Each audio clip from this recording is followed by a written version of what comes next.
It was December 23rd, 1976, in Memphis, Tennessee. The winter air was bitter cold at 28 degrees, with a light snow beginning to fall that would soon blanket Beale Street in a pristine white that seemed almost magical in the glow of the Christmas lights adorning the storefronts. Elvis had just finished his final recording session of the year at American Sound Studio, working late into the night on what would become some of his most soulful and introspective music. Exhausted but satisfied with the evening's work, he was walking alone to his car when he encountered someone who would remind him of the true meaning of Christmas and change his perspective on what it means to give with a pure heart. Elvis rarely walked anywhere alone, especially not through downtown Memphis late at night. His usual entourage of bodyguards, assistants, and hangers-on typically surrounded him wherever he went, creating a protective bubble that insulated him from the realities of everyday life. But tonight was different. The recording session had been intensely personal, focusing on gospel songs and ballads that required him to dig deep into his own emotions and experiences. He had dismissed his security detail and band members, needing some time alone to decompress and process the artistic work he had just completed. The streets were nearly empty at 11:47 p.m. on this cold December night.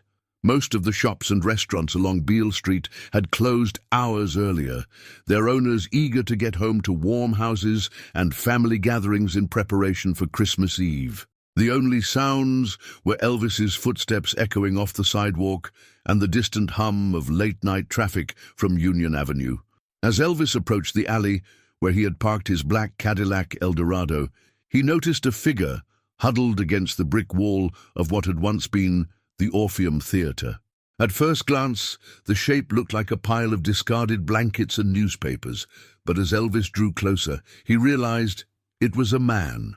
An elderly gentleman who was clearly homeless, sitting on the cold concrete with his back against the building's wall. The man appeared to be in his 70s, with a weathered face that spoke of decades spent outdoors in all kinds of weather. His hair was completely white and unkempt, hanging in thin wisps around a face marked by deep lines that could have been caused by either age or hardship, or both. He was wearing multiple layers of clothing that had seen better days.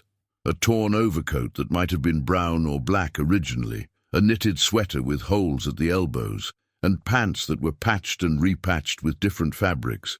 Most people would have walked past without a second glance. In 1976, homelessness was often viewed as a personal failing rather than a societal problem, and the homeless were frequently invisible to those who had homes to return to. But Elvis had been raised by parents who understood poverty intimately, who had taught him that dignity and worth weren't determined by bank accounts or social status. As Elvis approached, the elderly man looked up with eyes that were startlingly blue and remarkably clear, despite his obvious circumstances. There was no recognition in those eyes. This wasn't a fan hoping for an autograph or a handout from a celebrity. This was simply one human being acknowledging another on a cold winter night. "Evening," the old man said quietly, his voice hoarse but polite. "Mighty cold tonight." Elvis stopped walking, struck by something in the man's demeanor. Despite his obvious need, there was a dignity about him that commanded respect. He wasn't begging or asking for anything, just making conversation as one person might with another. "Yes, it is," Elvis replied, studying the man's face more carefully. "You okay out here? This weather's pretty harsh for sleeping outside." The old man smiled, an expression that transformed his weathered features and revealed glimpses of who he might have been in better circumstances. "Oh, I'll be all right.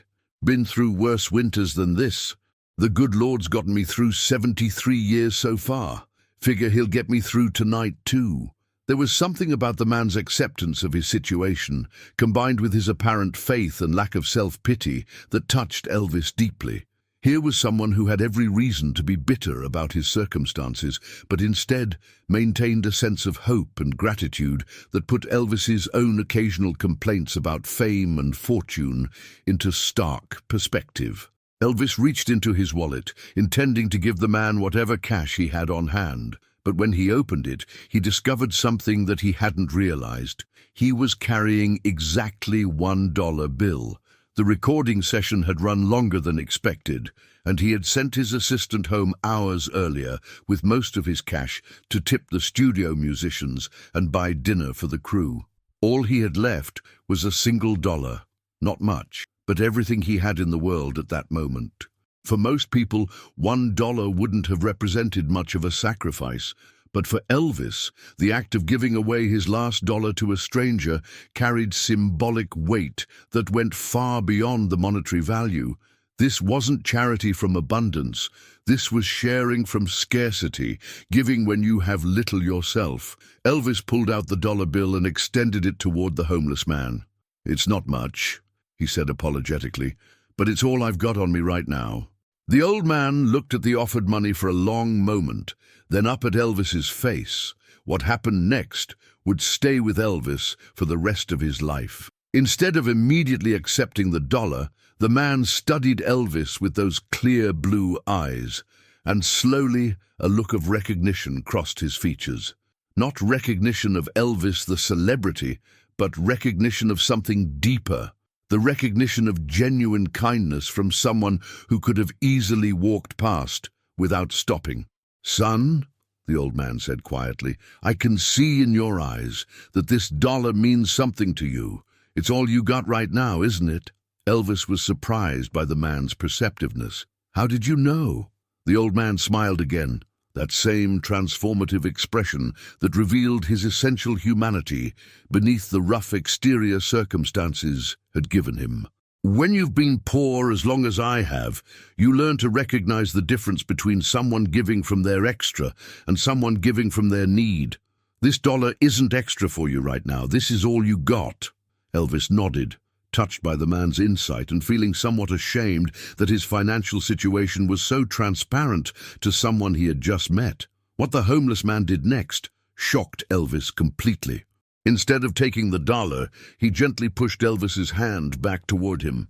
"Son, I appreciate the gesture more than you'll ever know, but I can't take your last dollar. What if you need gas for your car? What if you get hungry before you get home? What if there's an emergency?" The old man's voice was firm but kind. "I've been getting by without that dollar for 73 years. I reckon I can get by one more night." Elvis was stunned. Here was a man who clearly needed help, who was sleeping on the streets in freezing weather, refusing money because he was concerned about the welfare of someone he perceived as being in need. The generosity and selflessness of the gesture left Elvis momentarily speechless. "But sir," Elvis protested, "you're the one sleeping outside. You need this more than I do." The old man chuckled, a sound that contained surprising warmth and humor, despite the harsh circumstances. "Young man, need isn't just about money. I can see you got a good heart, and that's worth more than any dollar bill. Besides," he added with a wink, "something tells me you're the kind of person who's going to do just fine in this world." The conversation continued for nearly an hour, with Elvis sitting down on the cold sidewalk beside the homeless man, sharing stories and learning about a life that had been filled with both hardship and unexpected moments of grace. The man's name was Walter Eugene Mitchell, and his story was both heartbreaking and inspiring.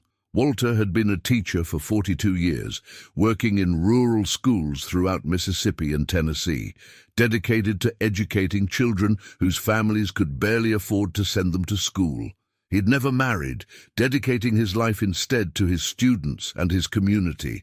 When he retired, his pension was modest, barely enough to cover basic expenses. But Walter had managed, living simply in a small apartment and finding joy in volunteer work and reading. Everything changed when Walter was diagnosed with diabetes and heart problems that required expensive medications and treatments. His modest savings were quickly depleted by medical bills, and when he could no longer afford his apartment rent, he found himself on the streets for the first time in his life. "The hardest part," Walter told Elvis, "wasn't losing my home or my possessions. The hardest part was losing my sense of purpose. For 42 years, I knew exactly why I got up every morning, to teach children, to make a difference in their lives. Out here, it's easy to feel like you don't matter to anybody." Elvis listened with growing emotion as Walter shared his story, recognizing in this dignified man the kind of quiet heroism that often goes unnoticed and unrewarded. Here was someone who had dedicated his life to serving others, only to find himself forgotten and abandoned when he needed help most. As their conversation deepened, Elvis found himself sharing things about his own life and struggles that he rarely discussed with anyone. The pressures of fame, the loneliness that came with constant scrutiny, the difficulty of knowing whether people cared about him as a person or just as a celebrity. Walter listened with the same attention and compassion he had once given to troubled students, offering insights that came from decades of understanding human nature. "Son," Walter said as their conversation began to wind down, "I want to tell you something important. I've met a lot of people in my 73 years, and I can usually tell pretty quickly what kind of person someone is. You stopped on a cold night to talk to an old homeless man. You offered your last dollar to someone you thought needed it more than you did, and you've spent an hour of your time listening to the story of someone the world has forgotten." Walter paused, looking directly into Elvis's eyes. "That tells me everything I need to know about your character. Whatever you do in life, whatever success you achieve, never lose that heart. The world needs more people who are willing to see the humanity in others, especially in people society has overlooked." The old man's words hit Elvis with unexpected force, bringing tears to his eyes as he realized he was receiving a gift far more valuable than any dollar bill. This homeless teacher was giving him a lesson in compassion, dignity, and the true meaning of success that would stay with him forever. When Elvis finally stood to leave, he tried once more to give Walter the dollar, but the old man again refused. "Keep it," Walter said with a smile, "but promise me something. When you see someone else who needs help, someone else the world has forgotten, remember this conversation. Sometimes the most important thing you can give someone isn't money. It's recognition that they matter, that they have value as a human being." Elvis drove home that night with tears in his eyes and a changed heart. The next morning, Christmas Eve, he returned to the alley with a bag of food, warm clothes, and enough money to get Walter into a hotel room for the winter. But more importantly, he came with something Walter had said he needed most: recognition of his worth and value as a person. Elvis helped Walter find permanent housing and medical care, and the two men remained friends until Walter's death 3 years later. Elvis often said that meeting Walter Mitchell was one of the most important experiences of his life, teaching him that true wealth isn't measured by what you have, but by what you're willing to give and how you treat others. The story of that cold December night became part of Elvis folklore, shared among those who knew him as an example of the compassion and humility that defined his character away from the spotlight. It served as a reminder that sometimes the people who appear to have nothing are actually the richest in the qualities that matter most: dignity, wisdom, and the ability to see the good in others. Walter Eugene Mitchell, the homeless teacher who refused Elvis Presley's last dollar, proved that generosity of spirit transcends material circumstances, and that the greatest gifts we can give each other are recognition, respect, and the reminder that every person has value regardless of their situation in life.